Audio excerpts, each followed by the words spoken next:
Bonjour à tous, lendemain un peu difficile je pense pour beaucoup de monde. Je vais vous donner ma petite impression à mon échelle.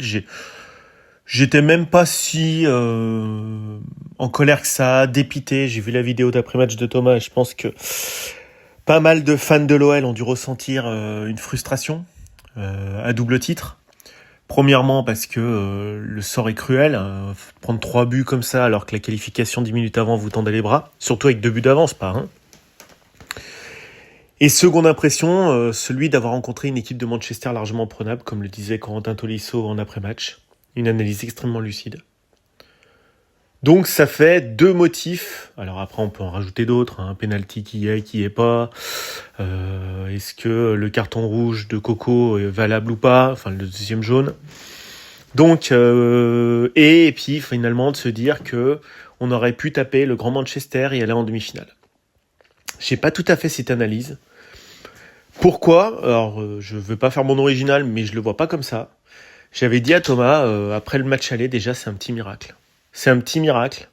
Ce match aller, avec un score de parité, avec Ryan Cherki qui égalise à l'ultime seconde, sur une frappe, sur une bourde monumentale d'André Onana, qui a relâché une balle plein axe. C'était déjà beau de faire 2-2 à l'aller.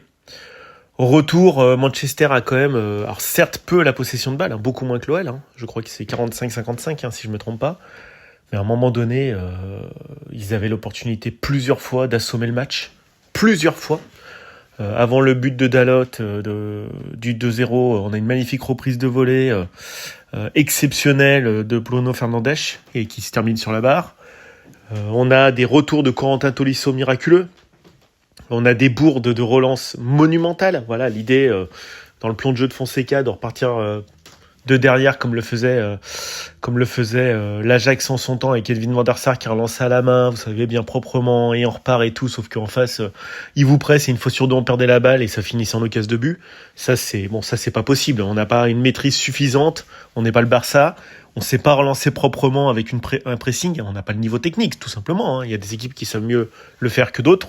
Paris peut le faire, le Barça peut le faire, mais combien d'équipes savent relancer proprement avec un gros pressing en face depuis leur but? On a perdu pas mal de ballons à l'aller, au retour, qui aurait pu nous coûter, avec une équipe plus réaliste en face, une pelletée de buts et pas d'occasion ratée, parce qu'ils en ont raté quand même sur les 2 matchs United. Après, c'est vrai qu'on a rencontré une équipe qui est en crise de confiance, qui rate son championnat, mais qui, par moment, quand ils accélèrent, clairement, c'est pas le même monde. C'est pas les mêmes joueurs. C'est ça le cœur de mon édito. On se trompe pas. C'est pas un nom Manchester United, ça je m'en moque. C'est un des clubs qui a le plus investi en 10 ans en mercato. C'est 75 000 places à Old Trafford. Il l'a dit d'ailleurs, Moussa Niakhaté, il a dit c'est chaud, ça pousse, ça pousse dans ce stade, c'est chaud. Voilà, c'est 74 000 places, c'est un stade historique, c'est un club historique en face.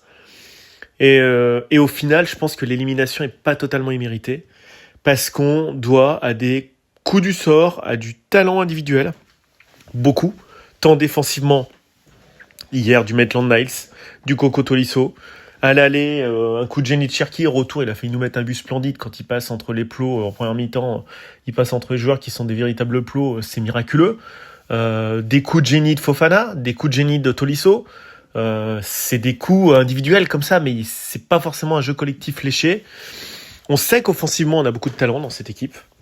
Après, on n'a pas un 11, voire un 22 aussi homogène que Manchester United. Prenez le pédigré, prenez les palmarès des joueurs individuels. Voilà, vous n'avez pas un Casemiro, vous n'avez pas un Bruno Fernandes, vous n'avez pas un Garnacho. Je peux en sortir plein, des joueurs comme ça. Vous n'avez pas un Yoro, vous avez André Onana, il est beaucoup plus expérimenté, même si il fait pas mal de bourdes que Lucas Perry. Quasiment à tous les postes, il y a peut-être... Allez, je vais être un peu dur, mais vous allez vraiment le trouver dur. Dans l'effectif de United aurait signé peut-être 4 à 5 joueurs maximum. On connaît les joueurs, Tagliafico, clairement en défense, Ryan Cherki, Corentin Tolisso, on a notre ami Fofana, Malik, voilà, et puis Lacazette, il serait plus aujourd'hui dans l'effectif de United, même s'il a eu sa hype l'an dernier, le Lacazette de cette année, non, ce serait pas United. Vous avez finalement un nombre de 4-5, allez, on peut étendre à 5 joueurs qui seraient aujourd'hui dans l'effectif de United. C'est pas parce que le club en face rate sa saison monumentalement qu'il n'y a pas un effectif de qualité. Quand ils appuient sur le bouton, c'est une équipe qui vraiment peut se transcender et vous mettre dans le rouge. Voilà, c'est pas dur. Même au match aller, on a été dominé chez nous furieusement. Au match retour, on est à 4-2, certes, parce que vous avez un mental avec un gars comme Tolisso, qui a été au four au moulin pendant 89 minutes jusqu'à se sacrifier. Bon, après, vous allez dire, ah oui, mais on gagne 4-2, parce que Malik Fofana et Tagliafico ont fait un petit numéro sur le côté, avec Ryan Cherki sur le 3-2. C'est tout comme ça, c'est des petits coups de joueurs qui ont le niveau d'United. D'ailleurs, c'est toujours les mêmes qui revenaient, ces 4-là. C'est toujours ces 4 joueurs qui revenaient dans la balance. Un joueur comme Veretout, il pénalise votre équipe à ce niveau-là. Maitland Niles, très bon match hier, moi je trouve. Niakate, ça n'a pas le niveau. Mata, ça n'a pas le niveau. Perry, ça n'a pas le niveau ça n'a pas le niveau de United. Et finalement, vous avez la moitié de votre équipe qui est Mikotadze, très bon joueur au demeurant, mais n'a pas le niveau pour jouer à ce niveau-là contre une équipe de première ligue. Même si j'adore le joueur, gabarit trop léger, et il a jamais pesé. Il a pesé une ou deux actions comme ça à l'aller. Au retour, il a complètement raté son match. Donc on n'a quand même pas les mêmes effectifs. Alors vous allez me dire, vous allez me tomber dessus en disant non, c'est mon analyse. On aurait pu passer. Bon, derrière, on retombait sur l'Athletic Bilbao qui, elle, va jouer 2 matchs, dont derrière, en tête, l'objectif de jouer à San Mamés la finale, à Bilbao. On n'y était pas encore en finale. On n'y était pas. Et je peux vous dire qu'United, ils vont pas y être en finale. Je vous le dis tout de suite, je peux le signer dès demain. United ne passera pas l'Athletic Bilbao. Et je pense qu'on n'aurait pas passé l'Athletic Bilbao. C'est clairement au-dessus techniquement. Donc il faut pas qu'on se voit trop beau. Et le responsable, je termine mon édito, John Textor. Quelqu'un qui n'a pas la surface financière pour jouer face à ces clubs. Quelqu'un qui, quand même, au mercato d'hiver, nous a fait perdre Saïd Benrahma, excusez-moi. On n'aime pas le niveau du joueur. C'est quand même une cartouche supplémentaire si vous allez sur le banc de touche. Gift Orban, on n'aime pas. Ça aurait été une cartouche complémentaire. Aujourd'hui, vous n'avez que quasiment aucune possibilité. En avant-centre, vous avez 2 joueurs, on les aligne ensemble tous les matchs. Là, ils vont être cramés. Moi, Sainté, je m'inquiète pas de la reprise mentale. Les joueurs, ils vont vraiment se défoncer. Le problème, c'est que vous êtes sur une rotation de 14 joueurs aujourd'hui, potentiellement efficace pour la Ligue 1.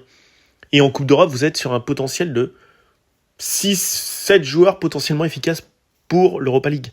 Donc, il fait du bricolage, je disais à Thomas ce matin. Paulo Fonseca fait du bricolage avec ce qu'il a et il le fait très bien. Il a un effectif réduit en talent.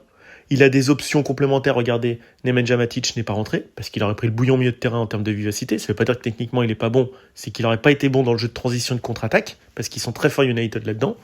Quand vous avez les joueurs qu'ils ont, Zirkzee, Meinu, des joueurs comme ça, Garnacho et tout en contre-attaque ou Bruno Fernandes, c'est terrible en contre-attaque. Vous prenez un bouillon terrible. D'ailleurs, on l'a vu sur le premier but. Voilà. Et à un moment donné, on a un effectif beaucoup trop limité quantitativement et qualitativement. Ça n'enlève en rien qu'on a de très très bons joueurs, que Ryan Cherki a certainement...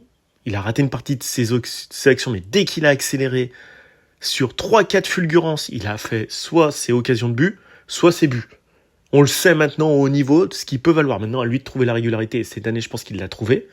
Clairement, c'est un joueur qui peut signer dans un club comme Manchester United et je pense qu'il apprendra beaucoup plus qu'à l'Olympique Lyonnais.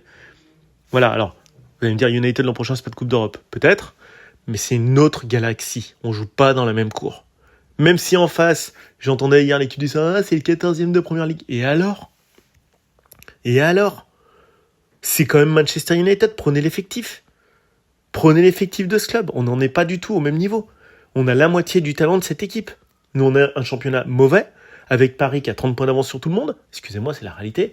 Paris peut battre Manchester United, évidemment. Je pense que Monaco ne bat pas Manchester United. Marseille ne bat pas Manchester United. Les 2 clubs devant nous ne battent pas Manchester United. Lille ne bat pas Manchester United. C'est clair et net. C'est plus fort que nous. On a failli faire l'exploit. Je suis pas sûr que si on rejoue les 2 matchs, on s'en sorte bien mieux. Voilà, c'est une opinion, donc ne soyez pas dégoûtés, amis lyonnais. On a eu une mauvaise session du club en 2022 maintenant, voilà, à quelqu'un qui n'a pas la surface financière pour jouer au gros bras, parce qu'il a dû céder des joueurs, parce qu'il est dans le giron de la DNCG. C'est juste la vérité. Il n'a pas l'argent pour garder un effectif où, voilà, vous avez un joueur qui est un peu juste, alors vous allez me dire, oui, mais Nouama est blessé. Non, on a quand même perdu des joueurs. On n'a pas le banc. On a perdu quand même Cacré, on a quand même perdu Gift Orban, on a quand même perdu Benrahma. Excusez-moi, on n'aime pas les joueurs, c'est autre chose, ça offre des opportunités. C'est pas les mêmes styles de jeu. Ça offre d'autres options que des joueurs qui ont un style de jeu très proche, qui sont Lacazette et Mikotadze. Vous auriez eu un joueur comme Orban, c'est différent. Benrahma, c'est différent en ailier. De Malik Fofana. En fait, vous retrouvez vraiment avec quelqu'un qui fait du bricolage aujourd'hui avec très peu d'outils. Voilà, ça c'est ma réalité. Parce qu'on a un président qui, ne l'oubliez pas, aujourd'hui on est toujours relégué en Ligue 2 à titre conservatoire. Il manque toujours de l'argent dans la caisse. Donc on a fait un magnifique parcours, soyons contents. Essayons de donner à fond en Ligue 1. Alors j'espère que les organismes sont pas trop usés parce que c'est toujours les mêmes qui vont aller sur le banc. Là, Tessman, ça n'a pas le niveau. On sait très bien que c'est toujours les mêmes. Maintenant vous avez Coco, il doit être cramé. Bouillave, il fait une super saison. Mais bon, vous le mettez, puis après le deuxième, bon, mais qui, Verretou, Matic, bon, c'est pas des joueurs à fort impact désormais. C'est des bons joueurs de Ligue 1, mais sans plus. Voilà, donc je voulais vous dire ça. Bonne journée à tous, j'espère que c'est un angle un peu original que je vous apporte, donc moi pas beaucoup de regrets, et très belle journée à tous, et allez l'OL pour ce week-end, ciao ciao.